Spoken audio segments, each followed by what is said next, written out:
এই জড়জগতে আমাদের যে পিতামাতা আছেন, তারা এই জড়জগতের এই জীবনের পিতামাতা, কিন্তু চিন্ময় পিতামাতা নয়। প্রত্যেক জীবনে এরকম পিতামাতা পরিবর্তিত হয়, প্রারব্ধ কর্ম অনুযায়ী আমরা এরকম পিতামাতা পাই। কিন্তু প্রকৃত পিতামাতা হচ্ছেন অনাদির আদি গোবিন্দ স্বয়ং কৃষ্ণ। তাই তার ধামই হচ্ছে আমাদের স্বধাম। আর সেখানে যেমন সাজাপ্রাপ্ত আসামির জন্য ভালো, যত তাড়াতাড়ি শান্ত হয়ে সাজা ভোগ করে নিজেকে সংশোধন করে বাড়ি ফিরে যেতে পারে, ততই তার আনন্দ আসে, শান্তি আসে। তেমনি আমাদের জীবনেরও শ্রেষ্ঠ এবং একমাত্র উদ্দেশ্য হওয়া উচিত যে এই জেলখানা নামক ব্রহ্মাণ্ড থেকে নিজেদের শাস্তি ভোগ করার অছিলায় সংশোধন করে সেই নিজ পিতামাতার কাছে চিন্ময় ধামে ফিরে যাওয়া। এখন সেখানে ফিরে যেতে গেলে নিজেদেরকে কিভাবে সংশোধন করব, যেমন একটা জেলখানায় একটা কয়েদিকে কিভাবে থাকতে হবে, কিভাবে আচরণ করতে হবে, তাকে একটা রুটিন বেঁধে দেওয়া হয়। তেমনি একটা দেশে থাকতে গেলে যেমন তার আইন কানুন সংবিধান মেনে চলতে হয়, তেমনি এই বিশ্ব ব্রহ্মাণ্ডে আমরা কিভাবে আচরণ করে কিভাবে আমাদের জীবনকে এগিয়ে নিয়ে গিয়ে আমরা আমাদের সেই নিজের পিতামাতা, প্রকৃত পিতামাতার কাছে ফিরে যেতে পারবো, সেই নিয়ম কানুন সূত্র সুন্দর করে ভগবান সংবিধান লিপিবদ্ধ করে দিয়েছেন। আর সেটাই হচ্ছে গীতা। সেই গীতায় তৃতীয় অধ্যায় ভগবান বলছেন, কিন্তু এই গীতাটাকে এত সহজলভ্য করে যার জন্য পেয়েছি, তার জয়ধ্বনি এবং তার মহিমা একটু হলেও না বললে তাহলে আমরা প্রকৃত সত্য উপলব্ধি করতে পারতাম না। আমিও ভক্তি জীবনে আসার পূর্বে আমার পিতার কারণে গীতা পড়েছি, কিন্তু কিছুই বুঝতে পারিনি। বলেছে স্নান করে এসেছো, গীতা পড়ো। গড়গড় করে এক অধ্যায় পড়ে গিয়েছি, কিছুই বুঝিনি। পার্থ বললেন, অর্জুন বললেন, কৃষ্ণ বললেন, এইভাবে পড়েছি। কিন্তু যবে প্রভুপাদের গীতা যথাযথ কৃপা করে আমার কাছে আসলেন, তিনি কৃপা করে এসেছেন, তখন বলছে সাধু সঙ্গ সর্বশাস্ত্রে কয়, লভমাত্র সাধু সঙ্গ সর্বসিদ্ধি হয়। সাধু সঙ্গ না হলে কিন্তু সর্বসিদ্ধি হয় না। সাধু চার ভাবে আমাদের জীবনে আসে, জানেন? সঙ্গ চার ভাবে হতে পারে। এক হচ্ছে গ্রন্থ ভাগবত সাধু, গ্রন্থের চরণে সমর্পিত হতে হবে, গ্রন্থের সঙ্গ করতে হবে, অধ্যয়ন করতে হবে, বুঝতে হবে। আরেকজন সাধু হচ্ছে ব্যক্তি ভাগবত। আমরা যখন প্রভুপাদের গীতাকে পেয়েছি, ভগবানের লেখা সেই বাণী আমরা পেয়েছি, তার সঙ্গে সঙ্গে এ জগতের শ্রেষ্ঠ সাধু যিনি জগৎগুরু, শুধু জগৎগুরু নয়, এখন তাকে বিশ্বগুরুতে আখ্যায়িত করা হয়েছে, সে প্রভুপাদের প্রাঞ্জল তাৎপর্য তাতে লেখা রয়েছে। কারণ ভগবান বলেছেন, ভগবানের কথা আমরা জড়জাগতিক মানুষ কি করে বুঝব? কারণ ভগবানকে বোঝা বা জানা এত সহজ কথা নয় যে তিনি যে কথা বলেছেন আমরা খুব সহজভাবে সেই কথাটা বুঝতে পারবো। হয় সেটা কি হয়? সেই জন্য বলছে ভগবানকে যিনি জানতে পেরেছেন, ভগবানকে যিনি বুঝতে পেরেছেন, কে বুঝতে পারে ভগবানকে? গীতার অষ্টাদশ অধ্যায়ে ভগবান বলছেন, ভক্তা মাম অভিজানতি যবন যস্মি ততো ততো মং তত্তত জ্ঞাতা বিশতে তদন্তরম। সকলে এই আদক পরিবারের ভগবান মুখী চিন্তা ভাবনাকে জয়ধ্বনি এবং উলুধ্বনি দিয়ে স্বাগত জানান। তাদের এই ভগবত চিন্তা ভাবনা এবং প্রকৃত ধর্মের দিকে এগিয়ে যাওয়া যেন প্রতিনিয়ত উত্তর বৃদ্ধি পায়, সেই জন্য আমার মায়েরা এবং প্রভুরা নিতাই গৌর সীতানাথ প্রেমানন্দে হরি হরি বল। দেখুন ভগবান কি বলছেন, ভক্তা মাম অভিজানতে, একমাত্র ভক্ত ভক্তির দ্বারাই আমাকে জানতে পারেন।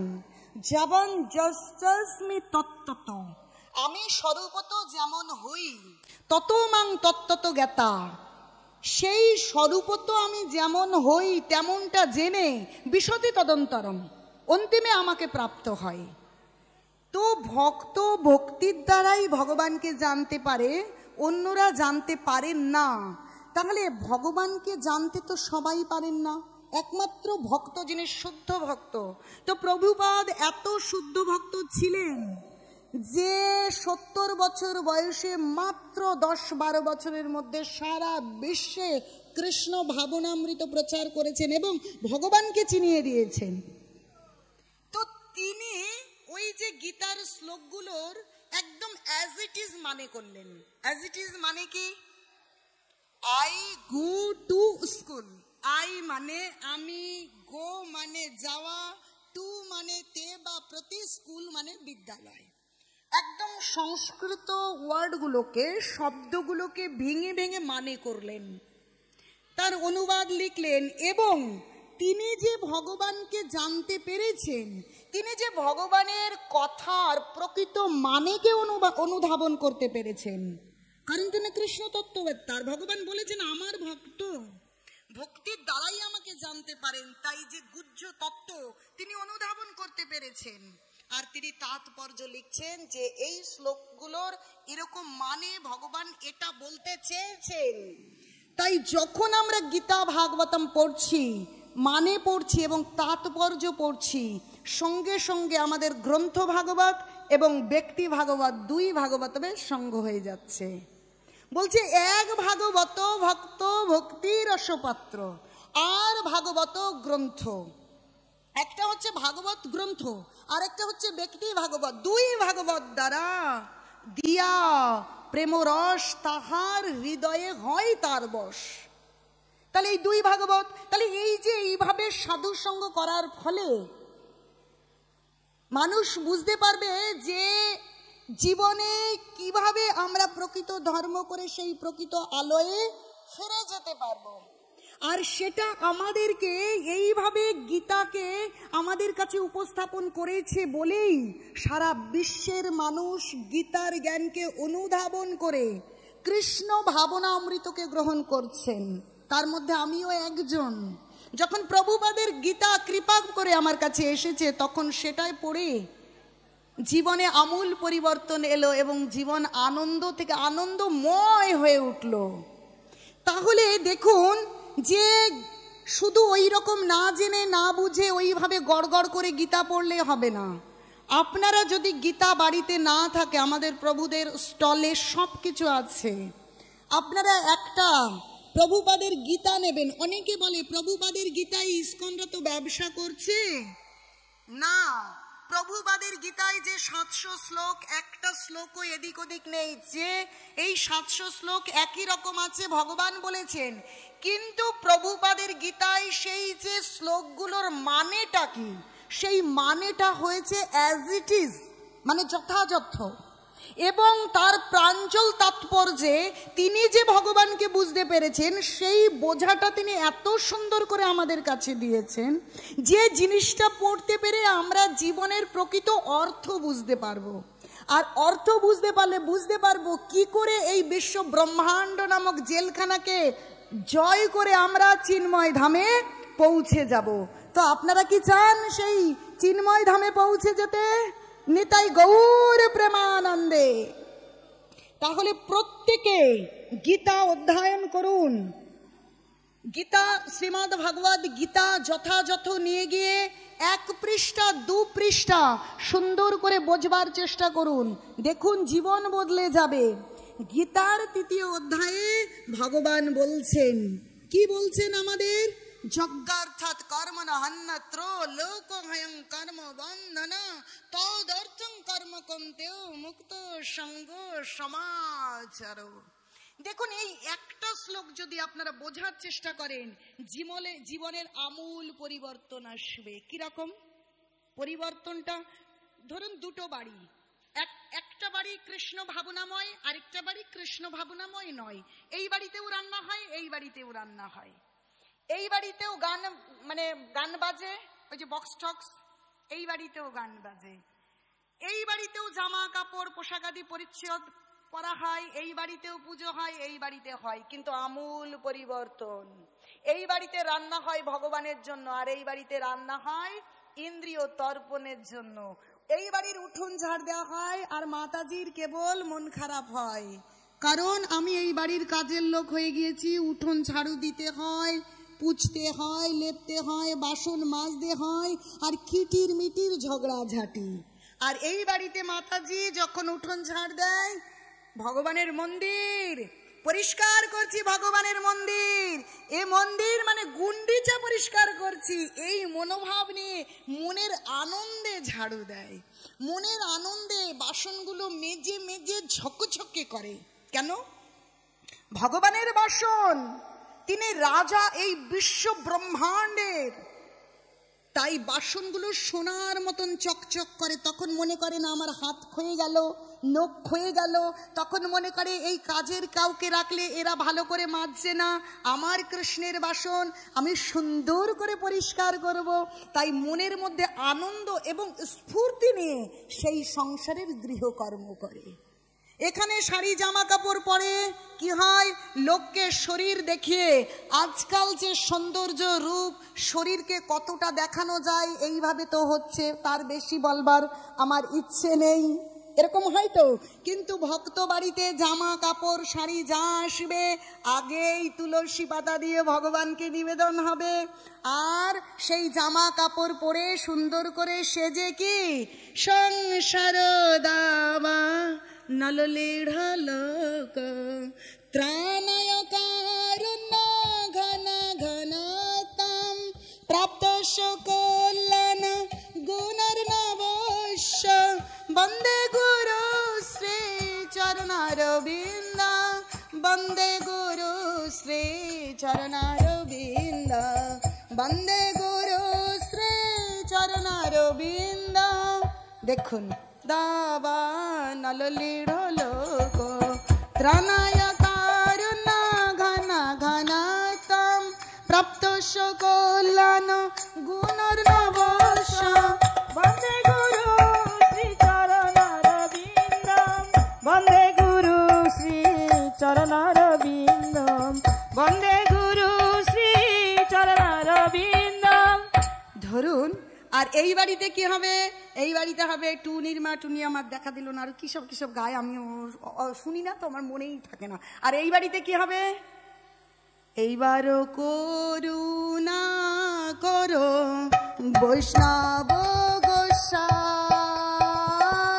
পতিত পাবন তোমা বিনে কেহ নাই। পতিত পাবন তোমা বিনে কেহ নাই। পতিত পাবন তোমা বিনে কেহ নাই। পতিত পাবন তোমা বিনে কেহ নাই। যাহার নিকটে গেলে পাপ দূরে যায়, যাহার নিকটে গেলে পাপ দূরে যায়। যাহার নিকটে গেলে পাপ দূরে যায়। যাহার নিকটে গেলে পাপ দূরে যায়। দেখুন, এই বাড়িতে সদাই বৈষ্ণবের বন্দনা, বৈষ্ণব প্রণাম চলে, আর ওদিকে বৈষ্ণব কে কি হয় কিছুই জানে না। তাহলে এই যে দুটো ডিফারেন্স, এই যে পার্থক্য কেমন, এই শ্লোকটা দিয়ে বুঝলেই বুঝতে পারবেন, জীবন পাল্টে যাবে। বলছে যজ্ঞার্থাৎ কর্মণা হন্যত্র, ভক্ত বাড়িতে সমস্ত কাজ হবে যজ্ঞের জন্য। কি যজ্ঞ মিন্স, যজ্ঞ মানেটা কি, ভগবানের সন্তুষ্টি বিধানের জন্য যে কর্ম। বলছে যজ্ঞার্থাৎ কর্মণ, ভগবানের সন্তুষ্টি বিধানের জন্য যে কর্ম, সেই কর্ম আমাদের সমস্ত বন্ধনকে ছিন্ন করে সেই চিন্ময় আনন্দ ধাম গোলক বৃন্দাবনে হয় স্থিতি। আর ভগবানের সন্তুষ্টি বিধানকে ব্যতি রেখে যে কর্ম, বলছে হন্যত্র মানে ভগবানের সন্তুষ্টি বাদ দিয়ে নিজেদের ইচ্ছে মতন নিজেদের ইন্দ্রিয় তর্পণের জন্য যে কর্ম, সেটাই কর্মবন্ধনের কারণ। এক জন্ম থেকে জন্মান্তর কেবল যেমন বৃষ্টি হয়, জল হয়, তাই না? জল সূর্যের তাপে বাষ্প হবে, আবার বৃষ্টি হয়ে পড়বে, এইভাবে জল থেকে মেঘ, মেঘ থেকে বৃষ্টি, এইভাবে জীবন, বড় হওয়া, বার্ধক্য, মৃত্যু, এইভাবে যে গোল গোল ঘুরছি, এইটাই সংসার বন্ধন। তাই বলছে যজ্ঞার্থাৎ কর্মণ, যজ্ঞের জন্য কর্ম করো, ভগবানের সন্তুষ্টি বিধানের জন্য কর্ম করো। হন্যত্র লোক হয়ং কর্মবন্ধন। আর ভগবানের সন্তুষ্টি বিধানের জন্য যদি কর্ম না হয়, সেই কর্মই হচ্ছে বন্ধনের কারণ। তাই অর্জুনকে বলছে মুক্ত সঙ্গ সমাচার, তুমি ভগবানের সন্তুষ্টি বিধানের জন্য কর্ম করো। রন্ধন হবে তো কার জন্য? ভগবানের জন্য। গান হবে তো কার জন্য? বলছে কৃষ্ণ বিনা অন্য কিছু না গাইবে আর। তাহলে গাইব কার জন্য? কৃষ্ণের জন্য। রন্ধন করব কার জন্য? সুন্দর সুন্দর শাড়ি কার জন্য পরবো? পরে পরে ভগবানকে মঙ্গল আরতি, ভগবানের সেবা, ভগবানের পুজো, তাই তো? তাহলে ফুল চয়ন করব কার জন্য? কৃষ্ণের জন্য। বাড়ি বানাবো কার জন্য? সেই বাড়ির মাঝখানে সব থেকে ভালো ঘরটা থাকবে কার জন্য? কৃষ্ণের জন্য। সমস্ত কিছু যা কিছু করব, সমস্ত কিছু ভগবানের সন্তুষ্টি বিধানের জন্য করব। তাহলে দেখুন, রান্না যদি ভগবানের জন্য হয়, সেই রান্নাটা যখনই ভগবানের জন্য যে বাড়িতে হবে, আপনারা চিন্তা করে দেখুন, সেই বাড়ির প্রত্যেকটা কর্ম ভগবানের সন্তুষ্টি বিধানের জন্যই হবে। ভালো করে বুঝে দেখুন, রান্না করতে গেলে বাজার করতে হবে, তাহলে এই বাজার করাটাও কর্ম। আচ্ছা, বাজারে গেলে তো এমনি এমনি চাল, আলু, কলা, ডাল দিয়ে দেয় না, তার জন্য টাকা প্রয়োজন হয়। এখন টাকা ইনকাম করতে হবে, তাহলে সেই টাকা দিয়ে কেনা দ্রব্য ভগবানের জন্য রান্না হবে। তাহলে টাকা ইনকাম, সেই ইনকামটা কার জন্য হলো? কৃষ্ণের জন্য হলো। এখন তো প্রভুরা ইনকাম করছে, আগামীতে সেই বাড়ির ছেলেরা ইনকাম করবে যারা আজ ছোট। তাহলে তাদের পড়াশুনো করাতে হবে, পড়াশুনোর খাতে খরচ হবে। তাহলে আজ প্রভুরা চাকরি করছেন, ব্যবসা করছেন, ইনকাম করছেন, বাড়ি বানিয়েছেন, তার মাঝখানে ভগবানকে রেখেছেন, রান্না বান্না হচ্ছে, বাজার হচ্ছে, ইনকাম হচ্ছে, তারা করছেন। আগামীতে ছেলেরা করবে বলে তাদের পড়াশুনো করাচ্ছেন। তাহলে সেই পড়াশুনোর টাকা পয়সার খরচা, তাহলে সেটা কার উদ্দেশ্যে হলো? কৃষ্ণের উদ্দেশ্য হলো। সেই বাড়িতে গয়না এক ভরি কেন, 100 ভরি আসুক, মায়েরা সুন্দর করে নিজেরা সেজে গুজে ভগবানের সুন্দর করে আরতি করবে। বলবেন কৃষ্ণ ভক্তরা এত সাজবে কেন? ভালো করে চিন্তা করবেন। আচ্ছা, আমার ধরুন ছেলে বা মেয়ে আছে, আচ্ছা তাকে যদি একটু সুন্দর ধোয়া বা নতুন জামা কাপড় পরিয়ে সুন্দর ফোঁটা দিয়ে সাজিয়ে গুজিয়ে রাখি, মায়ের কেমন লাগে? তার পিতার কেমন লাগে? আর যদি ধুলো, ময়লা, নোংরা, ছেঁড়া কাপড় পরে থাকে, তাহলে মা বাবার কেমন লাগে? আরে এই জীবনের জড়জাগতিক পিতামাতা তার সন্তান অভাবে থাকলে তার ভালো লাগে না? তাহলে জন্ম জন্মান্তরের পিতামাতা তার কেন ভালো লাগবে? তাহলে আমরা যদি সুন্দর, পরিষ্কার, পরিচ্ছন্ন, সুসজ্জিত হয়ে ভগবানের সেবায় প্রতি মুহূর্তে নিয়োজিত থাকি, তাহলে তার আনন্দ হয় কি দুঃখ হয়? আনন্দ হয় কি দুঃখ হয় বলুন তো? আনন্দ হয়। তাহলে এই যে প্রত্যেকটা কর্ম ভগবানের জন্য করতে হবে। কি বলুন? যে বাড়িতে ভগবানের জন্য রান্না হবে, ভগবানকে তুলসী পাতা দিয়ে নিবেদন হবে, সেই বাড়ির প্রত্যেকটা কর্ম ভগবানের সঙ্গে রিলেটেড হবে, হবেই হবে। তাই আপনাদেরকে বলবো, যারা এখনো ভগবানের জন্য বাড়িতে রন্ধন করতে পারছেন না, তারা অন্তত একাদশী, কালকে একাদশী সম্পর্কে আলোচনা হয়েছে, একাদশীর দিন ভগবানের জন্য উপবাস করবেন। তার আগের দিন নিশ্চয়ই আপনারা নিরামিষ খান, হ্যাঁ কি না? তাহলে সেই দিন নিরামিষ খান, তাহলে নিরামিষটা খেতে গিয়ে আপনারা নিরামিষ বাসনে রান্না করেন। দেখুন, নিরামিষ খেলেও পাপ হয়, আমিষ খেলেও পাপ হয়। বলছে জীব হত্যা মহাপাপ। আমিষ খেতে গিয়ে 2 পা 4 পাকে কেটে দেওয়া হচ্ছে, নিরামিষ খেতে গিয়ে লাউটা, আলুটা, কাঁচকলাটা, পুঁই ডাঁটাটা, লাউ ডাঁটাটা কাটতে হচ্ছে কি হচ্ছে না? তাহলে সেগুলোকে কেটে আনা হচ্ছে, তাহলে হত্যা হচ্ছে। তাহলে বলছে জীব হত্যা মহাপাপ। তাহলে নিরামিষ খেলেও পাপ হয়, আমিষ খেলেও পাপ হয়, কিন্তু সেই পাপ হবে না যদি আপনারা ভগবানকে সেই নিরামিষ রান্নাটা তুলসী পত্র দিয়ে আগে নিবেদন করেন। কারণ আমি তখন কেটে আনছি, কার জন্য কাটছি? আমি তো আমার জন্য কাটছি না, ভগবানের জন্য রান্না হবে। বাজার থেকে আসুক আর যে জন্যই আসুক, কেটেই তো নিয়ে আসছে।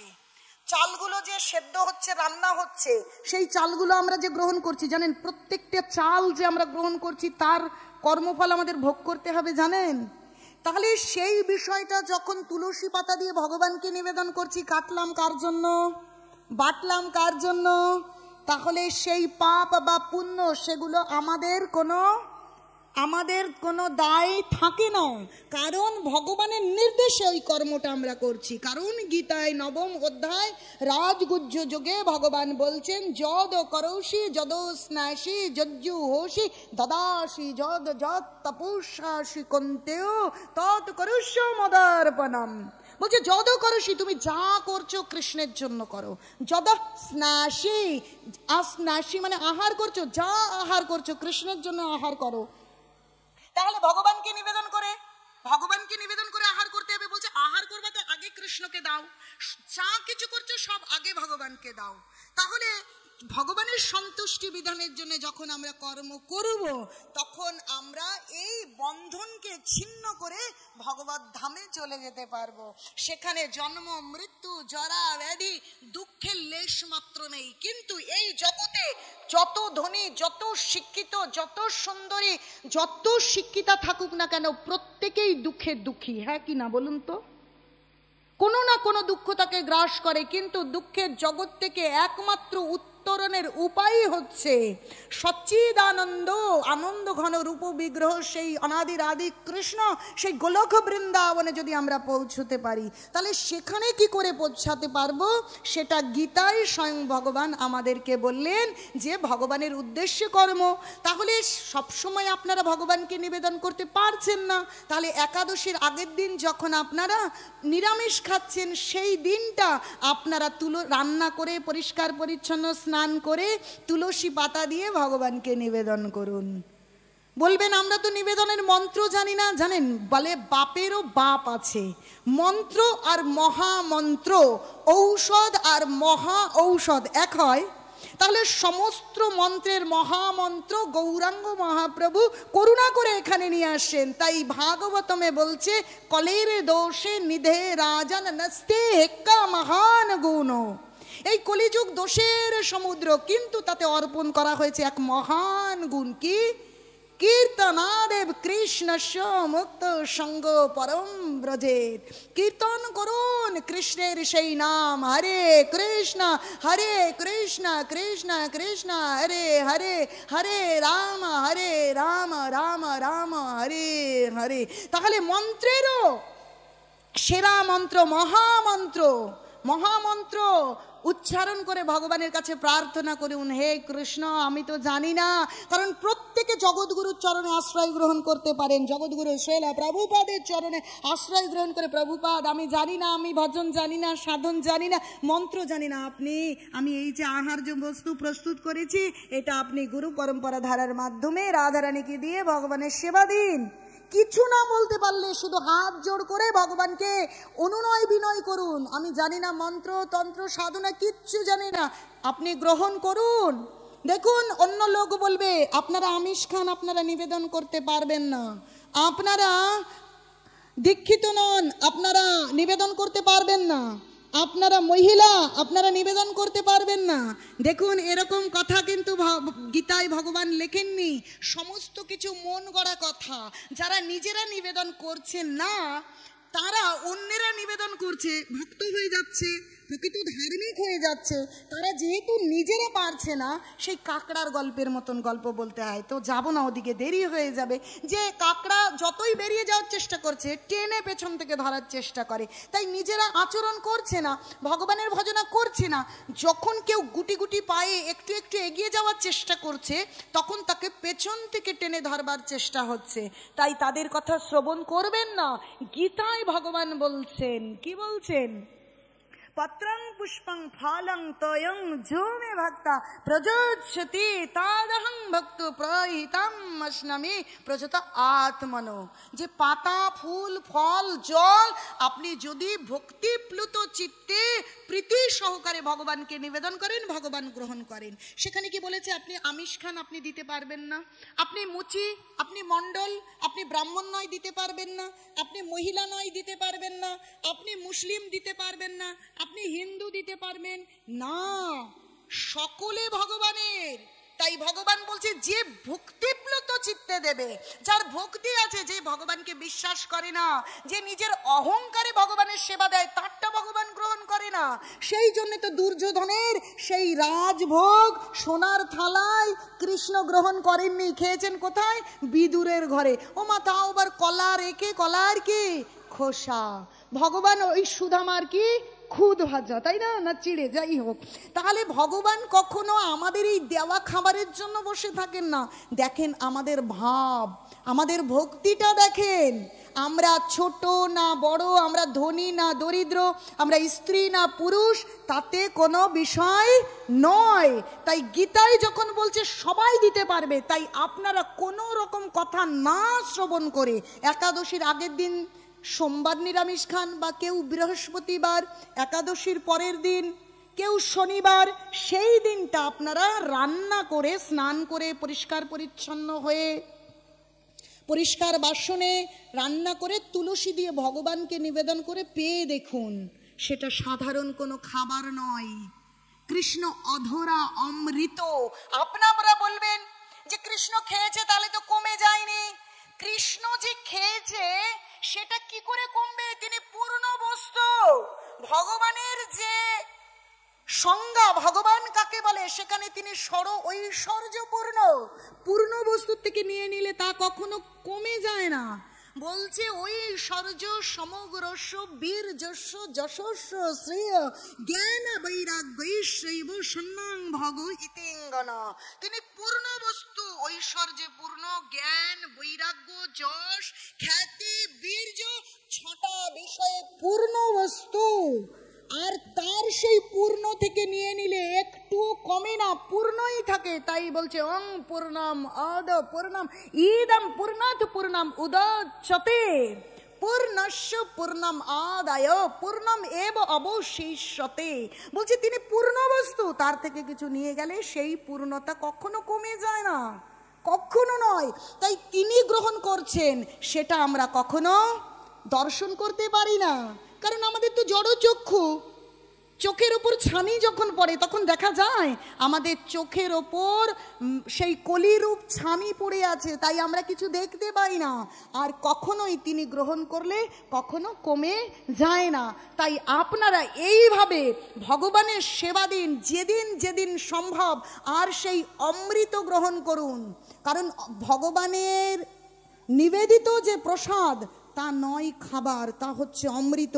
আপনারা সেই অমৃত যখন গ্রহণ করবেন, তখন আপনাদের জীবন সম্পূর্ণরূপে আনন্দময় হবে। এবং এই জগৎকে, এই মৃত্যু বলছে দুঃখালয়ম অশাশ্বতম, আর এই জগতের নাম হচ্ছে মৃত্যুলোক। এই মৃত্যুলোকে কেবল মৃত্যু, প্রত্যেক বাড়িতে মৃত্যু, মৃত্যু অবশ্যম্ভাবী। মৃত্যুকে জয় করা যায় একমাত্র ভগবানের ধাম আর ভগবানের চরণকে যদি আমরা আশ্রয় করতে পারি। তো এইরূপ একজন শ্রেষ্ঠ ভক্তের কাহিনী বলবো, যাকে দিয়ে দণ্ড উৎসব হয়েছিল। দেখুন, দণ্ড কথাটার মানে শাস্তি, কিন্তু সেই দণ্ড আবার কখনো মহোৎসব হয়? কেমন কথাটা নয় যে শাস্তি আবার মহোৎসব, মানে মহান উৎসব, যেখানে আনন্দের জয় জয়কার। তাহলে শাস্তি কখনো আনন্দময় হতে পারে? হয়।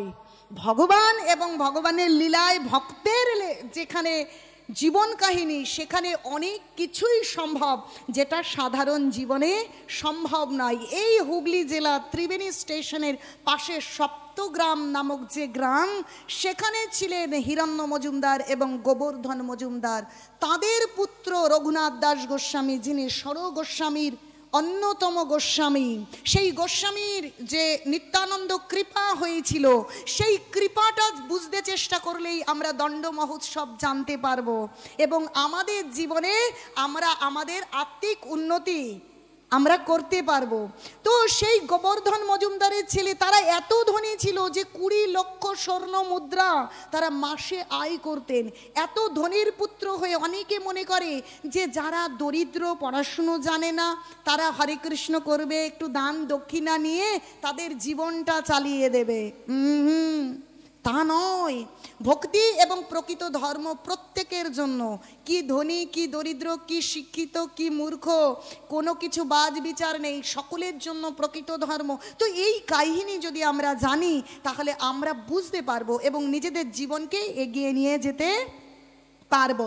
ছোট্ট রঘুনাথ দাস গোস্বামী ছোট থেকেই বলছে, সেই গোবর্ধনের পুত্র রঘুনাথ দাস, বাল্যকাল হইতে তেহ বিষয়ে উদাস।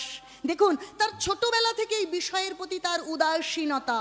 তাকে পড়তে দিয়েছেন বলরাম আচার্যের বাড়িতে, যেখানে যদুনন্দন আচার্য এবং বলরাম আচার্যের বাড়ি কোথায়? চাঁদপুরে, তার পূর্বের গ্রামেই তার বাড়ি। সেখানে এই যদুনন্দন আচার্য হচ্ছে গোবর্ধন মজুমদার এবং হিরণ্য মজুমদার, রঘুনাথ দাস গোস্বামীর বাড়ির কুলপুরোহিত এবং কুলগুরু। তাদের বাড়িতে যে নামাচার্য শ্রীল হরিদাস ঠাকুর, যিনি 3 লক্ষ নাম জপ করতেন, তিনি বেনাপোল থেকে গিয়ে ওই চাঁদপুরে সেখানে গিয়ে পর্ণকুঠিরে ভজন করছেন। সদাই কিবা রাত কিবা দিন কেবল কি হরে কৃষ্ণ কৃষ্ণ কৃষ্ণ হরে হরে, হরে রাম রাম রাম হরে হরে। তো প্রথমেই একটু আগে বলেছিলাম, সাধু সঙ্গ সর্বশাস্ত্রে কয়, লভমাত্র সাধু সঙ্গ সর্বসিদ্ধি হয়। তো রঘুনাথ দাস গোস্বামী যখন যদুনন্দন আচার্যের বাড়িতে সংস্কৃত পড়তে যাচ্ছেন, পড়াশোনার শেষে বগলে বই খাতা নিয়ে হরিদাস ঠাকুর যে ভজন করছেন, সে দাঁড়িয়ে দাঁড়িয়ে শ্রবণ করছেন তার হরিনাম জপ এবং তার মুখে ভগবানের কথা শ্রবণ করে তার যে ওই নিষ্ঠার সঙ্গে জপ করা, সেটা দেখেই তার শ্রদ্ধা কে উৎপন্ন হয়েছে হৃদয়ে। আর ভক্তি জীবনের প্রথম শর্তই হচ্ছে কি? আদৌ শ্রদ্ধা। শ্রদ্ধা এসে গেছে রঘুনাথ দাস গোস্বামীর। সেইভাবে শ্রদ্ধা করছে, প্রণাম করছেন। তো বলছে, হরিদাস কৃপা করে তাহার উপরে, সেই কৃপা কারণ হইল চৈতন্য পাইবারে। যে ব্রহ্মাণ্ড ভূমিতে কোনো ভাগ্যবান জীব গুরু কৃষ্ণ প্রসাদে পায় ভক্তিলতা বীজ এবং বৈষ্ণব ভক্তি দিতে পারে। বলেছে, কৃষ্ণ সে তোমার কৃষ্ণ দিতে পারো, তোমারও শকতি আছে, আমি তো কাঙাল, কৃষ্ণ কৃষ্ণ বলি ধাই তব পাছে পাছে। বৈষ্ণবের শক্তি আছে কৃষ্ণকে দেবার। তো যখন হরিদাস ঠাকুরের চরণে শ্রদ্ধা হয়েছে আর ওইভাবে হরিনাম শ্রবণ করেছে, তখনই কি ভক্তিলতা বীজ রঘুনাথ দাস গোস্বামীর হৃদয়ে কি রোপিত হয়ে গেছে। এখন এই রঘুনাথ দাস গোস্বামী এবং তার যে পিতা হিরণ্য মজুমদার এবং গোবর্ধন মজুমদার, তাদের সঙ্গে মহাপ্রভুর মাতামহ, মাতামহ মানে বোঝেন, মহাপ্রভুর দাদু মানে মায়ের বাবা নীলাম্বর চক্রবর্তীদের সঙ্গে একটা সম্বন্ধ রয়েছে। সেই জানাশোনা এবং সম্বন্ধের কারণে আর চৈতন্যদেব সম্পর্কে হরিদাস ঠাকুরের কাছে ওই হরিনাম শুনতে যাওয়া, তার মুখে ভাগবত কথা 2-1টা শ্রবণ করা, সেখান থেকে বলছে, তারে আমি চোখে দেখিনি, তার অনেক গল্প শুনেছি, গল্প শুনে তারে আমি অল্প অল্প ভালোবেসেছি। হয় না এরকম? দেখুন, ভক্তের প্রতি ভালোবাসা আর ভগবানের প্রতি ভালোবাসা হয়েছে প্রকৃত ভালোবাসা। এই জগতে নারী পুরুষের ভালোবাসা সব ঠুনকো, ওগুলো প্রকৃত ভালোবাসাই নয়।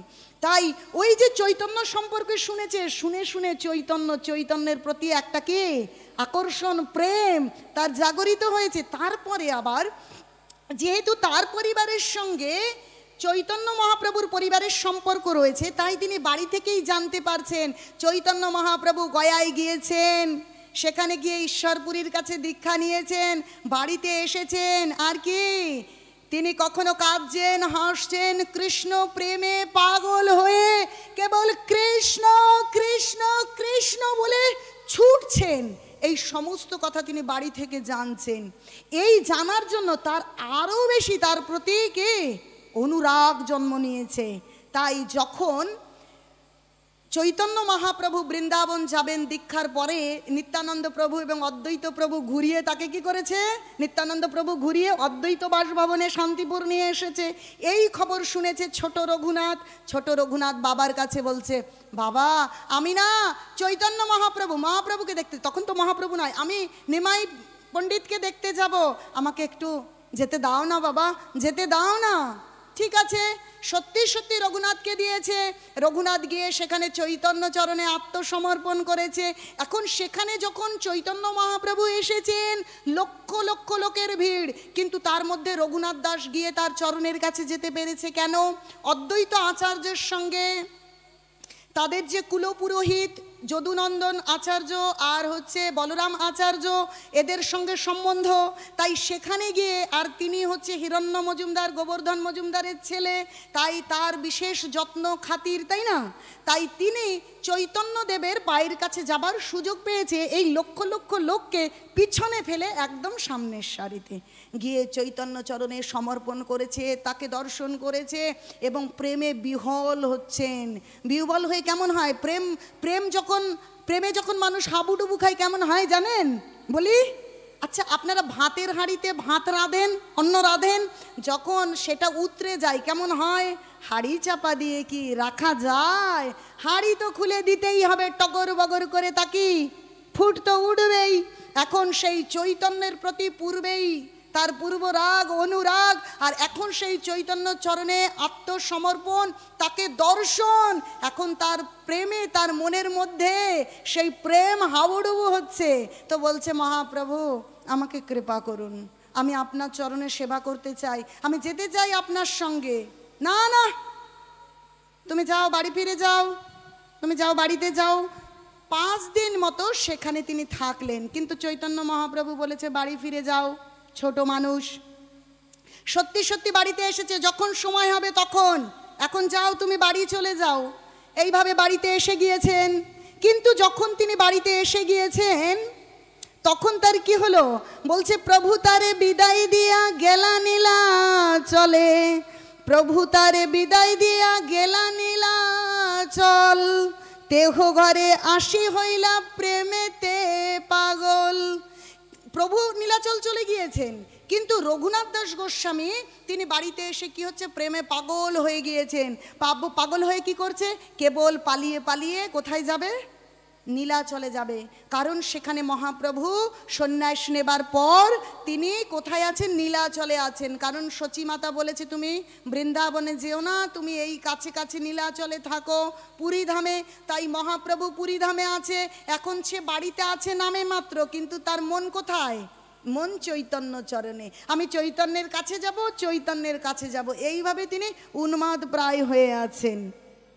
তো এইরকম থাকতে থাকতে দ্বিতীয়বার আবার, কিন্তু বাবা তো যেতে দেবে না, যতবার এইভাবে পালাতে চেষ্টা করে ততবারই কি হয়? ধরে ফরে নিয়ে চলে আসে। দ্বিতীয়বার আবার মহাপ্রভু দক্ষিণ ভারত ভ্রমণ করেছেন, অনেক কিছুদিন পরে তিনি আবার বৃন্দাবন যাবেন বলে তিনি শান্তিপুরে এসেছেন। সেই খবর রঘুনাথ দাস গোস্বামী পেয়েছেন। সেই খবরটা পেয়ে তিনি আবার বাবাকে বলছেন, আমি একটু মহাপ্রভুকে দেখতে যাব, আমাকে একটু কৃপা করো, আমাকে একটু যেতে দাও, আমি একটু যাই সেখানে। ঠিক আছে, অনেক পাইক পেয়াদা সব রক্ষী সমেত তাকে শান্তিপুর আসতে দিয়েছে। এখন এসেছে চৈতন্য চরণে, এসে তো কাদাকাটি, আমি আর ঘরে ফিরবো না, আমি তোমার সেবা করব, তুমি আমার কৃপা করো, ও ঘর আমার ভালো লাগে না, ওখানে আমার বন্দিখানার মতো লাগে, আমি আর সেখানে যাব না। এইভাবে তিনি বলছে এবে যদি মহাপ্রভু শান্তিপুর আইলা, শুনিয়া পিতারে রঘুনাথ নিবেদিলা, আজ্ঞা দেহ যায়া দেখি প্রভুর চরণ, অন্যথা না রহে মোর শরীর ও জীবন। বাবাকে এরকম করে বলে এসেছে যে আমার আর শরীর আর প্রাণটা থাকে না, আমাকে একটু চৈতন্য চরণ দর্শন করতে দাও। দর্শন করতে এসেছে।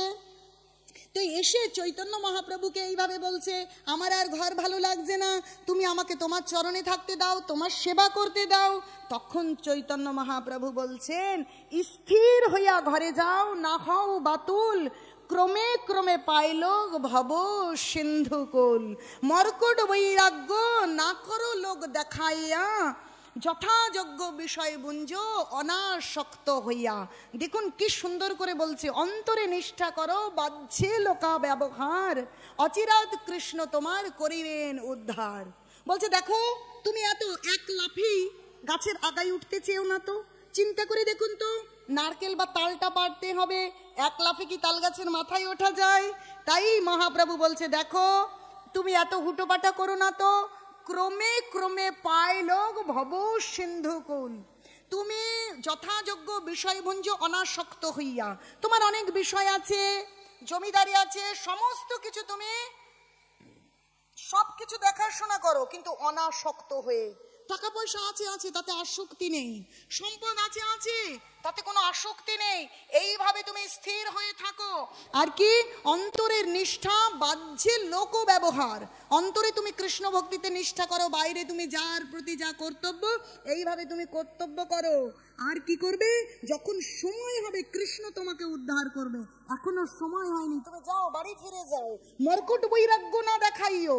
কি মর্কট বৈরাগ্য মানে কি? মানে বানরের মতো বৈরাগ্য। বানর দেখেন নিরামিষ খায়, ফলমূল খায়, সে এক গাছে বেশিক্ষণ থাকে না, তাই তো? তো বৈরাগী, কিন্তু 10-15 বানরি নিয়ে, কখনো এই বানরি কখনো ওই বানরি। তাই মর্কট বৈরাগ্য বলছে যে অন্তর বাইরে দেখাচ্ছে সাধু, কিন্তু যাদের চরিত্র ঠিক নেই তাদেরকে মর্কট বৈরাগ্য বলেছে। আসলে রঘুনাথ দাস গোস্বামী ওরকম ভক্ত নয়, আমাদেরকে শেখানোর জন্য বলে কি, ঝি মেরে বউ শাসন করে, তাই তো মা? এরকম লোককথা আছে, ঝি মেরে বউ শাসন করে। তাই রঘুনাথ দাস গোস্বামী হচ্ছে অনাদির আদি কৃষ্ণের একান্ত প্রিয় ভক্ত। তাই তাকে শাসন, সে কিন্তু শাসনের উপযুক্ত নয়, কিন্তু তাকে শাসন করে আমাদের মতন অধম ব্যক্তিকে, অধম মানুষকে তিনি শিক্ষা দিচ্ছেন যে ওই রকম বৈরাগ্য, লোক দেখানো বৈরাগ্য দেখিও না, যে নারীতে আসক্ত, পর পুরুষে আসক্ত, আবার কিনা ভক্ত, এরকমটা করো না। তাই আমাদের শিক্ষা দিচ্ছেন। কিন্তু রঘুনাথ দাস গোস্বামী কখনোই এরকম নয়, কৃষ্ণ কিন্তু সেটা জানতেন। এখন রঘুনাথ দাস গোস্বামী বাড়িতে এসেছেন, বাড়িতে আসার পর বাবা মা ভীষণ সুখী হয়েছে, এ তো ভালোই, আগের মতন তো নেই, এখন সুন্দর কাজকর্ম দেখাশোনা করছে, ভালোভাবে থাকছে, মা বাবা ভীষণ খুশি হয়েছে। এবং সেই সময় কি করছে, তিনি সুন্দরভাবে কর্তব্য কর্ম করছে। মুলুকের মুসলিম যে আগের অধিপতি ছিল, তার সঙ্গে তার পিতা এবং জ্যাঠার গন্ডগোল হয়েছে। তারা যখন নালিশ করেছে ওপর মহলে, তখন কি হয়েছে, পাইক পেয়াদা এসেছে তার জ্যাঠা এবং বাবাকে ধরে নিয়ে যাবার জন্য, কিন্তু জ্যাঠা এবং বাবাকে ধরে নিয়ে যেতে পারেনি, রঘুনাথ দাসকে ধরে নিয়ে গিয়েছে। এখন সে ওখানে রয়েছে। তো সেই মুসলিম শাসক রঘুনাথ দাস গোস্বামীকে বলছেন যে এই তোমার বাবারা এত টাকা কর তোলে, আমাদেরকে কোনো কিছু দেয় না, সমস্ত অধিক আয় তারা নিজেরা রেখে দেয়, এইভাবে বলছে। তো রঘুনাথ দাস গোস্বামী দেখুন ভক্তি, এবং বলছে প্রকৃত কৃষ্ণ ভক্ত হয় সুচতুর। মানুষ ভাবে তারা বোকা হাবা, তাই হরে কৃষ্ণ করবে না। যে কৃষ্ণ ভক্ত সে অতীব চতুর, কারণ সে জীবনের প্রকৃত মূল্য বুঝেছে, তাই ভগবানের ভজনা করছে, কারণ সে প্রকৃত সম্পদ চিনে গিয়েছে।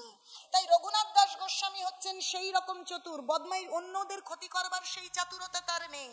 তো যখন সেই মুসলিম শাসকগণ এইভাবে তার সঙ্গে তার পিতা এবং জ্যাঠার সম্পর্কে বলছেন, তখন রঘুনাথ দাস গোস্বামী সুন্দর করে বিনয়ের সঙ্গে বলছে, আচ্ছা তোমরা না গ্রামের ভাই ভাইয়ের মতন এখন ঝগড়া করছো, একটু পরেই ভাই ভাই করে গলাগলি করবা। আচ্ছা তাহলে ওই হিরণ্য মজুমদার আর গোবর্ধনের মজুমদারের ছেলে আমরা, তোমরা তো ভাই, তাহলে তোমার কি পুত্র আমি নই? কি বলো? তো যখন একজন মুসলিম শাসক, তাহলে তারও হৃদয় বিগলিত হয়েছে ওই রঘুনাথ দাস গোস্বামীর কথায়। দেখুন কত বড় কথা বলেছেন। একজন মুসলিমকে বলছেন আমি কি আপনার পুত্র নই, শুধু কি ওনাদের পুত্র, তো আমাকে এইভাবে কড়া কড়া ভাষায় কেন বলছেন? এই কথা শুনে তার দাড়ি বেয়ে জল পড়ছে। দেখুন তার হৃদয় বিগলিত হয়েছে। তাহলে বলছে ঠিক আছে, তুমি তো আজ আমায় প্রকৃত শিক্ষা দিয়ে দিলে, আসলে আমি যেটা করছি সেটা তো ঠিক করছি না। তাহলে তুমি একটা কাজ করো বাবা, তোমার এই কারাগারে থেকে কাজ নেই, তুমি বাড়িতে যাও, আর তোমার উপর আমি কে বিশ্বাস করে তোমাকে দায়ভার দিচ্ছি বাবা, এবং জ্যাঠার সঙ্গে কথা বলে তুমি এর কিছু একটা সুরাহা করো। আসলে আর ঝগড়া মারামারি এই সমস্ত করব না। দেখুন, প্রকৃত ভক্তি থাকলে সে জগৎকে বিগলিত করে কৃষ্ণ ভক্তি দান করতে পারেন। আর সেই একই কাজ করেছেন ভগবানের সেনাপতি ভক্তকে কৃষ্ণ কৃপা শ্রীমূর্তি শ্রীল অভয় চরণারবিন্দ ভক্তি বেদান্ত স্বামী প্রভুপাদ কি। সারা বিশ্বে কারা মুসলিম, কারা খ্রিস্টান, কারা জৈন, কারা ইহুদি, সকলের হৃদয়ে তিনি কৃষ্ণ ভাবনা অমৃতের বীজ বপন করে আসতে পেরেছেন তার নিজের আচরণ, তার শুদ্ধতার কারণে। চিন্তা করুন, রঘুনাথ দাস গোস্বামী সেটা আগেই দেখিয়ে দিয়েছেন। আর সেই দেখানো পথে আমাদের বিশ্বগুরু জগৎগুরু সেই কার্য করেছেন, মহাজনগত পন্থা। তিনি দেখুন বিশ্ব জয় করেছেন, তাহলে আমাদের বোঝা উচিত সেই বিষয়গুলো। এখন রঘুনাথ দাস গোস্বামী এইভাবে যখন পিতাকে আর জ্যাঠাকে এইভাবে একটা সমস্যা থেকে মুক্ত করেছে, এরপর আবার সে চিন্তা করছে কি করে আমি কৃষ্ণের কাছে যাব, কি করে আমি কৃষ্ণের কাছে যাব, কি করে আমি গৌরের কাছে যাব। এইভাবে করে একদিন সংবাদ পেয়েছেন যে আমি কিছুদিন এতবার পালায়ন করছি কিন্তু কিছুতেই যেতে পারছি না, তাকে এত বাধা কেন? নিশ্চয়ই কোনো একটা জায়গায় সমস্যা আছে। আমি তো সবার কৃপা পেয়েছি, কিন্তু কই নিত্যানন্দ প্রভুর তো কৃপা পাইনি, তাহলে কি সেই কারণে আমি যেতে পারছি না? বলছি নিত্যানন্দ প্রভু অভিন্ন বলরাম এবং গুরু তত্ত্ব তিনি, তাই নিত্যানন্দ প্রভুর কৃপা বিনা কখনো চৈতন্য মেলে না।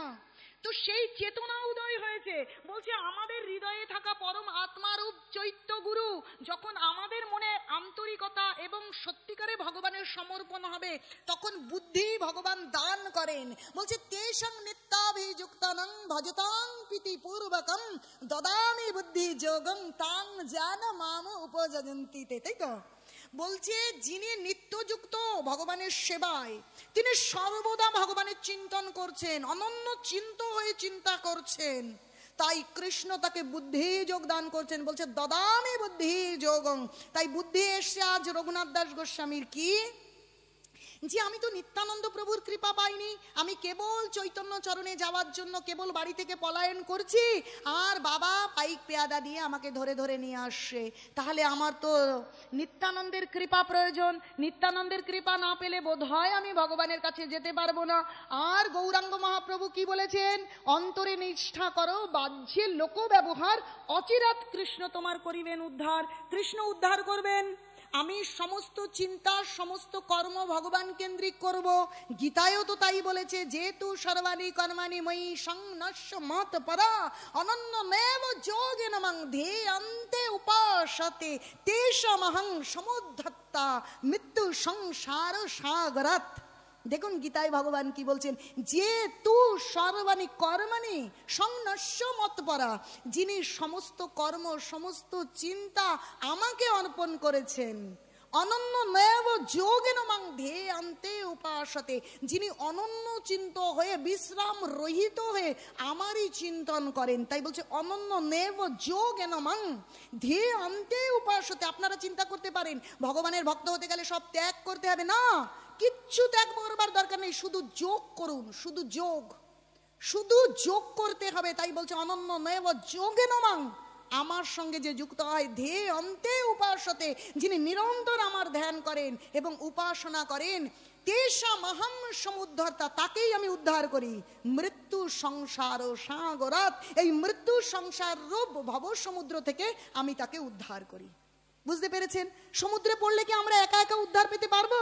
যদি রেস্কিউ দল আমাকে উদ্ধার না করে, তাই কৃষ্ণ অবশ্যই উদ্ধার করবেন। তাই রঘুনাথ দাস গোস্বামীর এই বুদ্ধি এসেছে, তাই তিনি শুনতে পেরেছেন তখন যে নিতাই এসেছে কোথায়, পানিহাটিতে নিত্যানন্দ প্রভু এসেছেন।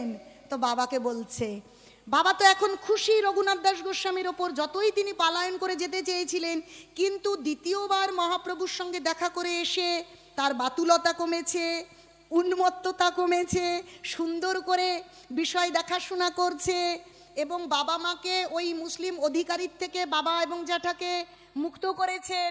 তাই পিতা তো খুব সন্তুষ্ট। তাই পিতাকে বলছেন, বাবা ওই পানিহাটিতে নিত্যানন্দ প্রভু এসেছে, তুমি আমাকে দাও না, আমি একটু সেখানে একটু তার চরণ দর্শন করে আসি, একটু প্রণাম করে আসি, আমি একটু বৈষ্ণব দর্শন করে আসি। দেখুন তার আকুতি, নিত্যানন্দ প্রভু এবং ভক্তকে দর্শন করবার আকুতি। কি বলছে মহাজন, দর্শনে পবিত্র কর এই তোমার গুণ, দর্শনে পবিত্র কর এই তোমার গুণ,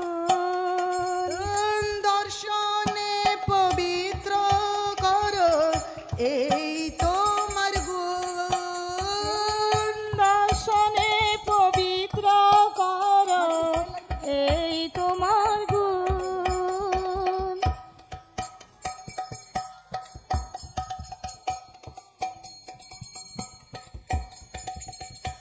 তাহলে দেখুন বৈষ্ণব কেমন দর্শনেই পবিত্র হওয়া যায়। তাই যত দূরেই থাকেন দূরত্বকে দূর না মনে করে গুরু মহারাজকে দর্শন করতে, বৈষ্ণব দর্শন করতে।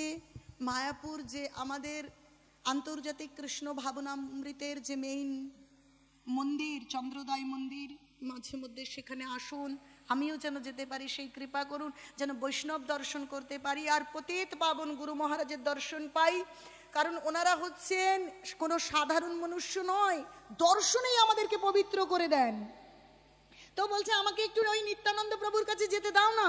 তাহলে তার বাবা কি করেছে, যেতে দিয়েছে।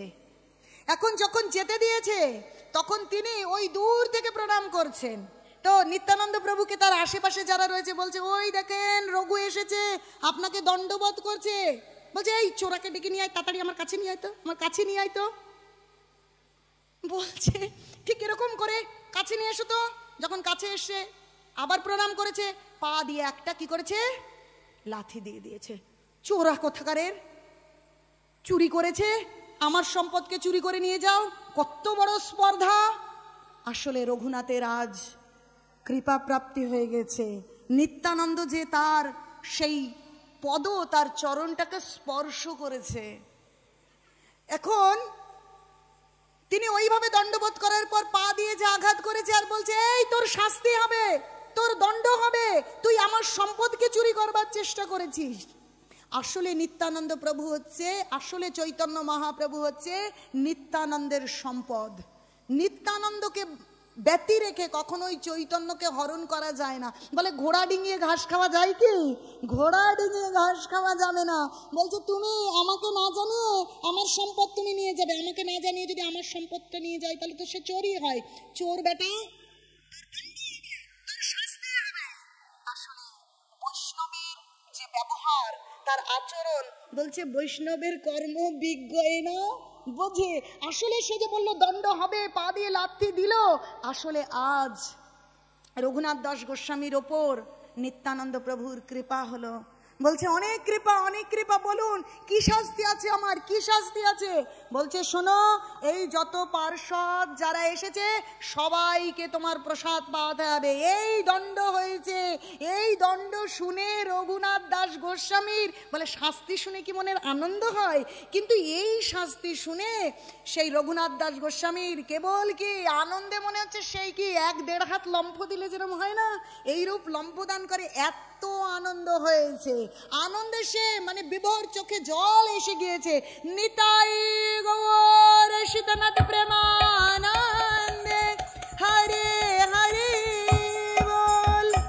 বলছে দেখো তোমার দণ্ড কি, যাও দুধ আনো, দহি আনো, চাপা কলা আনো, চিনি আনো, এইসব নিয়ে এসো আর পাত্র আনো তাড়াতাড়ি। রঘুনাথ দাস গোস্বামী তার সঙ্গে যে লোকজন ছিল সবাইকে বলছে যাও যাও শিগগিরই যত বাজার আছে, যত দই, যত দুধ পাওয়া যায় নিয়ে এসো।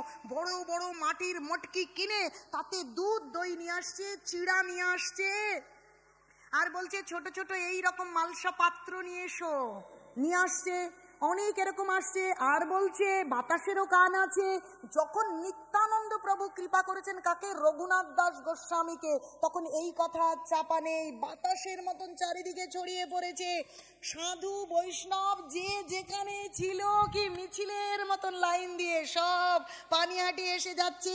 আর মটকি মটকি দুধ, দই, বস্তা বস্তা চিড়া। যারা দোকানি ছিল, এমন হয় না পসরা সাজিয়ে দোকান দেয়, তারা তাড়াতাড়ি পসরা নিয়ে চলে আসছে, ওখানে বিক্রি করা যাবে।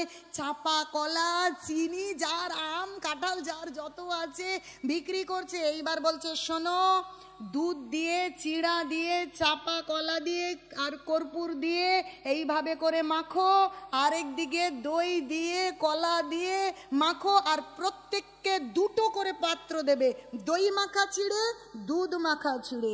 এমন করে লোক আসছে যেন জনসমুদ্র তৈরি হয়েছে। বলছে আজ আমার এখানে বসে, নিত্যানন্দ প্রভু বলছেন, এই গঙ্গা তটে বসে আমার সেই পুলিন ভোজনের কথা মনে পড়ছে। সেই ব্রজে যমুনা তীরে যে কৃষ্ণ গোপ সখা নিয়ে পুলিন ভোজন হতো, আজকে রঘুনাথ আমার সে কথা মনে পড়েছে। বেশি বেশি আনো আনো আনো, এইভাবে করে। আর যত ভক্ত আসছে ওই গঙ্গা তটে যে জায়গা তাতে ধরছে না, কেউ বালু তটের ওপরের দিকে, কেউ কেউ কি করছে হাঁটু জলে, এখন তাতেও জায়গা হচ্ছে না। যারা পরে এসেছে কোমর জলে, দুই দিকে দুই পাত্র নিয়ে দাঁড়িয়ে গেছে। আবার নিচে আর জায়গা নেই, ছোট ছোট গাছ, উমা গাছের উপরে উঠে দাঁড়িয়েছে, কারণ পা দেবার মতন কোনো জায়গা নেই। এখন ওই যে মাখা হয়েছে, একদিকে দুধ চিড়া আরেকদিকে দই চিড়া, সকলকে দুটো দুটো পাত্র, আর সকলের পাত্রে এইভাবে পরিবেশন হয়েছে। আর নিত্যানন্দ আহ্বান করছেন চৈতন্য মহাপ্রভুকে। আর যেখানে নিত্যানন্দ আহ্বান করবেন আর চৈতন্য আসবে না তা কি হয়? নিত্যানন্দ যে সারি সারি সবাই বসেছে, নিত্যানন্দ হাঁটছেন, তার সঙ্গে সঙ্গে চৈতন্য মহাপ্রভু প্রত্যেক ভক্তের পাশে যাচ্ছেন। তার গায়ে একটা বিশেষ সুগন্ধ, সেটা কোনো কোনো ভক্ত পাচ্ছেন। আর নিত্যানন্দ প্রত্যেক পাত্র থেকে তুলে তুলে কি করছেন? মহাপ্রভুকে খাইয়ে দিচ্ছেন। মহাপ্রভু পাত্র থেকে তুলে নিত্যানন্দ প্রভুকে খাইয়ে দিচ্ছেন। কিন্তু বলছে এই লীলা সবাই দেখতে পাচ্ছে না, অদ্যাবধি সেই লীলা করে গৌর রায়, কোন কোন ভাগ্যবানে দেখিবারে পায়। সকলে দেখতে পাচ্ছে না, কিছু কিছু প্রেমাতুরা ভক্ত তারা দর্শন করছে। এইভাবে প্রত্যেকের পাত্র থেকে মহাপ্রভু খাচ্ছেন, খাইয়ে দিচ্ছেন নিত্যানন্দ প্রভু। এইভাবে কোন কোন ভক্ত দেখছেন, প্রত্যেকের পাত্র থেকে খেয়ে এসে নিত্যানন্দ প্রভু বসেছেন, কিন্তু তখনও কেউ প্রসাদ পায়নি। বসে নিয়ে তার ডান দিকে বলছে এখানে মহাপ্রভুর আসন দাও। আসন দিয়ে চার মালসায় ওই যে দুধ দই এইভাবে দিয়েছে, দিয়ে মহাপ্রভুকে নিবেদন করেছে। মহাপ্রভু পাচ্ছে, নিত্যানন্দ প্রভু পাচ্ছে। তাদের পাওয়া হয়ে গেলে প্রসাদের জয়ধ্বনি উঠেছে, ভগবানের মহা মহা প্রসাদ কি নিতাই গৌর প্রেমানন্দে। আর সবাই আজ প্রসাদ পাচ্ছে, কি আনন্দ তাদের। তখন রাঘব পণ্ডিত এসেছেন, এসে তো মাথায় হাত, হায় প্রভু, নিত্যানন্দ প্রভুকে বলছেন আপনি না দুপুরে আমার ওখানে ভিক্ষা আপনার প্রসাদ পাবেন। বলছে আরে রাঘব দাঁড়াও দাঁড়াও, এখানে পুলিন ভোজন হচ্ছে, রঘুনাথের দণ্ড হয়েছে, দুধ চিড়া দই চিড়া এগুলো আগে খেয়ে নি, পুলিন ভোজনের আনন্দটা নিয়ে নি। এই বেলায় রাত্রে খাবো তোমার বাড়িতে, রাত্রে প্রসাদ পাবো তোমার ওখানে, তুমি একদম চিন্তা করো না। এইভাবে দণ্ড দিলেন রঘুনাথ দাস গোস্বামীকে। আসলে সেই দিন কৃপা পেলেন রঘুনাথ দাস গোস্বামী, মানে ছাড়পত্র পেলেন, অনুমোদন পেলেন চৈতন্য চরণে যাবার জন্য। তিনি কি করলেন? এইভাবে সবাই প্রসাদ পাওয়ার পর রাত্রেবেলা রাঘব পণ্ডিতের বাড়িতে সবাই প্রসাদ পাবে, সেখানে প্রসাদ পেলেন। তার মনের ইচ্ছেটা নিত্যানন্দ প্রভুর পার্শ্বদের জানালেন। রাঘব পণ্ডিতকে বললেন আমি তো বলতে ভয় পাই, আপনি একটু বলুন, আমি ওই যে আমার পিতা এবং জেঠুর অত রাজপ্রাসাদের মতো বাড়ি সম্পদ, আমি ওখানে থাকতে চাই না, আমি চৈতন্য চরণে যেতে চাই, আমাকে যেন কৃপা হয়, আমি যেন একটু চৈতন্য চরণে যেতে পারি। তখন রাঘব পণ্ডিত এই নিবেদনটা তিনি নিত্যানন্দ প্রভুকে করলেন। কৃপা হয়ে গেল রঘুনাথ দাস গোস্বামীর ওপর। তিনি ভক্তদের জন্য কিছু প্রণামীও রেখে আসলেন রাঘব পণ্ডিতের কাছে। এইভাবে তিনি বাড়ি ফিরে আসলেন। বাড়ি ফিরে এসে তিনি আর বাড়ির ভেতরে ঘুমোতে যান না। তার যেন উন্মত্ততা আরো কয়েক গুণ বেড়ে গিয়েছে। কেবল গৌর, কেবল গৌর, কেবল নিতাই, কেবল নিতাই। তো তার বাবাকে বলছে, শোনো, ছেলেকে একটু বাঁধো, বাঁধো, শেকল দিয়ে বাঁধো, এ ছেলে তো আর ঘরে থাকবে না। তখন বাবা বলছে, কামিনী কাঞ্চন যে ছেলেকে বাঁধতে পারে না। কামিনী হচ্ছে কি, যে স্বর্গের অপ্সরার মতন দেখতে এক কন্যার সাথে বিবাহ করালেন, এবং এত সম্পদ টাকা পয়সা যে ছেলেকে বাঁধতে পারছে না, সে কি লোহার শিকল বা সোনার শিকল তাকে বাঁধতে পারে? সেটা কেমন? বলছে, আপনারা ধনুক দেখেছেন? ধনুক, ধনুক থেকে বান বলে তো না, তীর যদি একবার ধনুকের ছিলামুক্ত হয়, বলুন তো সেই তীরকে কি আর ফেরানো যায়? যে মন একবার চলে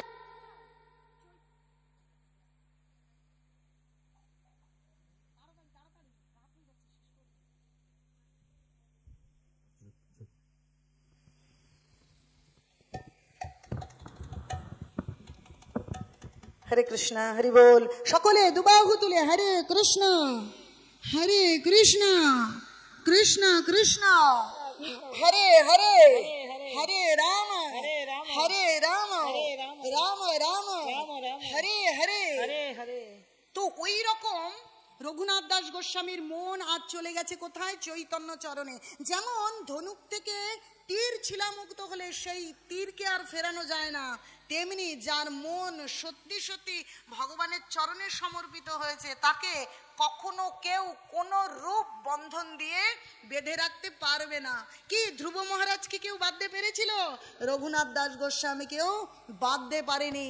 তিনি বারবার পলায়ন করছেন কার কাছে যাওয়ার জন্য? চৈতন্য প্রভুর কাছে, চৈতন্য মহাপ্রভুর কাছে চলে যাবেন। কিন্তু আজ যে তার করুণা এসে গেছে, তিনি কৃপা পেয়ে গেছেন, তাই এরপরে তিনি চৈতন্যের সঙ্গে, চৈতন্য মহাপ্রভুর সঙ্গে মিলিত হবেন। তো এই মিলিত হওয়া এবং তার ভক্তির যে প্রগাঢ়তা, রাগানুগা ভক্তি, সেই বিষয়ে আগামীকাল আমরা আলোচনা করব। এখন আমরা বিশ্রাম রাখবো হরিকথায়। রাত হয়ে যাচ্ছে, তো একটু বুঝে নিয়েই আমরা বিশ্রাম রাখবো। তাহলে দেখুন তার চিন্তা ভাবনা। কিন্তু আমরা যারা প্রকৃত ভক্ত হবার ইচ্ছা, প্রকৃত ধর্ম, মানব জীবনকে সার্থক করব, চিন্তা করবেন না রঘুনাথ দাস গোস্বামী তার সম্পদ, বিষয়, আশ্রয়, পিতা মাতা, স্ত্রীকে ছেড়ে তিনি চৈতন্য চরণে সেই নীলাচলে যাবার জন্য তার এত উন্মাদনা। তাহলে আমাদেরও বুঝি ভক্তি করতে গেলে স্ত্রী, পুত্র, সংসার, পরিজন, সম্পদ ছেড়ে চলে যেতে হবে? এরকম চিন্তা আছে কারো মাথায়? না। রঘুনাথ দাস গোস্বামী গেছেন, কিন্তু আমাদের জন্য ওই বিধান নয়। আমাদেরকে বলেছে সংসারে থেকেই ভগবানের ভজনা করতে। এই সংসারে ছেলে, মেয়ে, স্ত্রী, পুত্র, কন্যা, বিষয় সমস্ত কিছু যেমন আছে তেমন থাকবে, শুধু একটা যোগ চিহ্ন লাগিয়ে দেব। স্ত্রী আছে, তার সঙ্গে যোগ করব কৃষ্ণের সঙ্গে। টাকা পয়সা আছে, যোগ করব কৃষ্ণের সঙ্গে। নিজের জীবনের সঙ্গে কৃষ্ণের সঙ্গে, সম্পদের সঙ্গে জীবনের সঙ্গে। এই যে বিষয়, সম্পদ, স্ত্রী, পুত্র, টাকা পয়সা, সমস্ত জড়জাগতিক সম্পদ হচ্ছে এক একটা বড় বড় রসগোল্লা, মানে কি শূন্য। ধরুন আপনার চেকবুকে 10খানা শূন্য আছে, আপনি ব্যাংকে জমা করলেন, তার কোনো মূল্য আছে কি? আছে কি? কিন্তু তার আগে কি একটা এক দাঁড় করিয়ে দিলেন, তাহলে তার কিরকম মূল্য হলো? অনেক মূল্য। আমি এখন হিসেব করে বলতে পারবো না 10টা শূন্য থাকলে কয় লাখ বা ক কোটি হয়, আমার মনে নেই। তাহলে চিন্তা করে দেখুন, আমাদের যত সম্পদ আছে সব মূল্যহীন যদি এক এবং অদ্বিতীয় অনাদির আদি গোবিন্দ কৃষ্ণ আমাদের জীবনে না থাকে। তাই আপনারা কি চান আপনাদের জীবনে এত পরিশ্রম করা সম্পদগুলো সব মূল্যহীন হয়ে পড়ে? ইচ্ছে আপনাদের তা মূল্যহীন হোক? তাহলে কি করতে হবে? তার আগে একটা এককে যোগ করে দিতে হবে। এক মানে হচ্ছে স্বয়ং কৃষ্ণ। বলছে যেই নাম সেই কৃষ্ণ ভজ নিষ্ঠা করে, নামের সহিত আছে নাপুনি শ্রী হরি। তাই সেই ভগবানের নামকে আশ্রয় করে বলছে নামাশ্রয় করি যতনে তুমি থাকো আপন কাজে। ভগবানের নাম রূপ বেলাকে আশ্রয় করে যে সংসারে আছেন সেখানে থাকুন, চাকরি করুন, ডাক্তারি করুন, ব্যবসা করুন, যেখানে যেভাবে আছেন সেভাবেই থাকুন। বনেও যেতে হবে না, নীলাচলেও যেতে হবে না, পাহাড়েও যেতে হবে না। এই গৃহে থেকেই এই গৃহকে আশ্রমে পরিণত করে এটাকেই গোলকধাম বানানো যায়। গতকাল আমি শুদ্ধ ভগত গিয়েছিলাম, সেখানে বলছে কি যেদিনও গৃহেতে ভজনও দেখি সেদিনও গোলক ভাই। যেদিন বাড়িতে ভজন হবে, ভগবানের নাম হবে, বাড়িটা সেদিন বৃন্দাবন। আচ্ছা সেই ভজন যদি রোজ হয়, সকালবেলা ঘুম থেকে উঠে মঙ্গল আরতি ভগবানের, কি ধূপ দিয়ে আরতি, প্রদীপ দিয়ে আরতি, তাহলে সকালের শুরুটাই সেই বাড়িতে ভজন কীর্তন, নৃসিংহ আরতি, তুলসী আরতি, ভগবানের নাম দিয়ে দিনের শুরু, দিনের শেষ ভগবানের নাম দিয়ে, রান্না ভগবানের জন্য। তাহলে সেই বাড়িটা কি বলুন তো? সিদ্ধান্ত আমাদেরকে কি বলছে? বলেছে সিদ্ধান্ত বলিয়া চিত্তে না করো অলস, যাহা হইতে কৃষ্ণ ভক্তি লাগে সুদৃঢ় মানুষ। এই সিদ্ধান্ত হচ্ছে ভাগবত সিদ্ধান্ত। তাহলে কি বলছে? প্রত্যেক দিন যদি বাড়িতে ভগবানের ভজন হয় তাহলে বাড়িটা কি? আপনারাই উত্তর দিন। কি বলছে ভক্তি বিনোদ ঠাকুর? কি বলছে? যেদিনও গৃহেতে ভজন দেখি কি গৃহেতে গোলক ভাই। তাহলে যেদিন ভজন হয় সেদিন গোলক, তাহলে প্রত্যেক দিন ভজন হয়, তাহলে সেই বাড়িটা কি? কি তাহলে আপনারা কি চান বাড়িগুলো সব গোলক বৃন্দাবন হোক? তাহলে একটু জয়োধ্বনি আর উলুধ্বনি হোক। নিতাই গৌর সীতানাথ প্রেমানন্দে হরি হরি বল। আপনারা বাড়িটাকেই গোলক বৃন্দাবন করুন। বাড়ি ছেড়ে বনে যেতে হবে না। এই কলিযুগে বনে যাবার দরকার নেই। সেখানে গিয়েও মন চঞ্চল হবে। অর্জুনের প্রশ্নে কৃষ্ণ বলছে, অর্জুন কি বলছে? যে চঞ্চলাং হি মন কৃষ্ণ। এই কলিযুগের মনের গতি চঞ্চল। বনে গেলেও বনে শরীর গেল, কিন্তু মন কোথায়? হাওড়া আর শিয়ালদা। ওই যে ওই প্রভু দুপুরে বলছিল না, এখানে রয়েছেন মুহূর্তের মধ্যে বম্বে আপনাদের ঘরকে চিন্তা করছেন, এখানে আলমারি আছে, এখানে ড্রেসিং টেবিল, ওখানে ওই জিনিসটা রেখেছি, মানে শরীর এখানে, কিন্তু মন কোথায় চলে গিয়েছে? বম্বেতে চলে গিয়েছে। মনের গতি এই রূপ। তাহলে সেই মনকে কি দিতে হবে? বেড়ি পরাতে হবে। দেখবেন একটা গরুকে, আপনাদের তো আপনারা গ্রামে থাকেন, গরুকে যখন রাস্তা দিয়ে আল দিয়ে নিয়ে যাবেন, এই জমিতে এক খাবলা দিতে চাইবে, ওই জমিতে, তখন আপনারা কি করবেন? আমি জানি না এখানকার ভাষায় কি বলে, সুন্দর জাল জাল করে একটা ঠুসি মতন পরিয়ে দেয় না, যাতে তুমি এ জমিতেও মুখ দিতে না পারো, ও জমিতেও না দিতে পারো। তেমনি আমাদের এই মন রূপ চঞ্চলতাকে, চঞ্চল রূপী মনকে বেড়ি পরিয়ে দিতে হবে। তাহলে আমরা শান্ত হয়ে ভজন করতে পারবো, বনে গিয়ে নয়। মনকে কি করে বেড়ি পরাবো? বিনা সুতোয়ও মালা হয় প্রভু। সেই বেড়ি পরানোর জন্য এই নামের মালা দিয়ে বেড়ি পরিয়ে দিতে হবে। কেমন? একটা গরুকে বেঁধে দেয় কি? খুঁটো পোতে আর দড়ি দিয়ে বাঁধে। যতই ঘোরো ওই ব্যাস নিয়েই তোমাকে ঘুরতে হবে, ওর বাইরে কিন্তু মন যাবে না। তাই এই মালা, এই হরিনামের মালা, যেটা করুণা করে গৌরাঙ্গ মহাপ্রভু আমাদেরকে দিয়েছেন, আপনারা প্রত্যেকে 8 থেকে 80 দীক্ষা হোক দীক্ষা না হোক, আমিষ খান নিরামিষ খান, যে ব্রাহ্মণ না শূদ্র না সুন্দর না কুৎসিত না ধনী না দরিদ্র, সকলে ভগবানের নাম করুন, কারো কথা শুনবেন না। শাস্ত্র বলছে দীক্ষা পুরুষ চর্চা বিধি অপেক্ষা না করে জিহ্বা স্পর্শে চণ্ডাল সবারই উদ্ধারে। এই জিহ্বায় যখনই হরিনাম হবে, যে যদি চণ্ডাল হয় তিনি উদ্ধার প্রাপ্ত হবেন। ভগবান তাকে কি? জগন্নাথ হাত বাড়িয়ে আছে। একবার যদি আমরা বাবা বলে ডাক দিলেই হলো, আমার নাম কি? কৃষ্ণ। ডাক দিলেই তিনি কি করবেন? আমাদেরকে কোলে এইভাবে জড়িয়ে ধরবেন। নোংরা আছে না, পটি হয়ে গেছে না, জামা কাপড় নোংরা, তা চিন্তা করে মা বাবা? চিন্তা করে ছেলের পটি হয়েছে কোলে নেব না? দৌড়ে এসে মা কি করে? তাকে বুকে জড়িয়ে ধরে কি ধরে না? যখন কান্না করে, তাহলে আমাদের সেই আত্মিক ক্রন্দন, হে অনাদির আদি গোবিন্দ তুমি আমাকে গ্রহণ করো, আমার যত দোষ থাকুক, আমি যত খারাপ থাকি, কিন্তু আমি তোমার। চৈতন্য চরিতামৃত মধ্যলীলায় রয়েছে যে যে আমি তোমার বলে, কৃষ্ণ তোমার হং যদি বলে একবার, মায়াবদ্ধ সংসার হতে কৃষ্ণ তারই করে পার। শুধু একবার বলতে হবে, কৃষ্ণ আমি তোমার, আমি তোমার।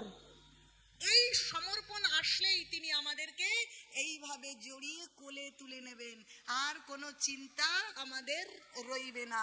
চিন্তা রহিত হয়ে আনন্দের সাগরে কি সাঁতার দিতে পারবো। তাই চলুন আমরা একটু আনন্দে সাঁতার দিয়ে আজকের ভাগবত কথা এখানেই বিশ্রাম রাখি। কিন্তু একটুখানি কারো যদি কোনো প্রশ্ন থাকে, আমাকে একজন প্রশ্ন বলেছিলেন, কিন্তু আমি বসে তখন ভুলে গিয়েছিলাম। কালকে যদি আমাকে একটু মনে করিয়ে বা সকালে মনে করিয়ে দেন যে আমার নাতিপুতি নিয়ে আমি তো জব করতে পারবো নি রে মা, আমাকে এরকম বলেছে, তাহলে এই বিষয়ে আমি তাকে বুঝিয়ে বলতে চাই, যদি সকালে সম্ভব হয় সকালে বলবো। আরেকজন মা বলেছে আমি আমিষ খেয়ে কি জব করতে পারবো?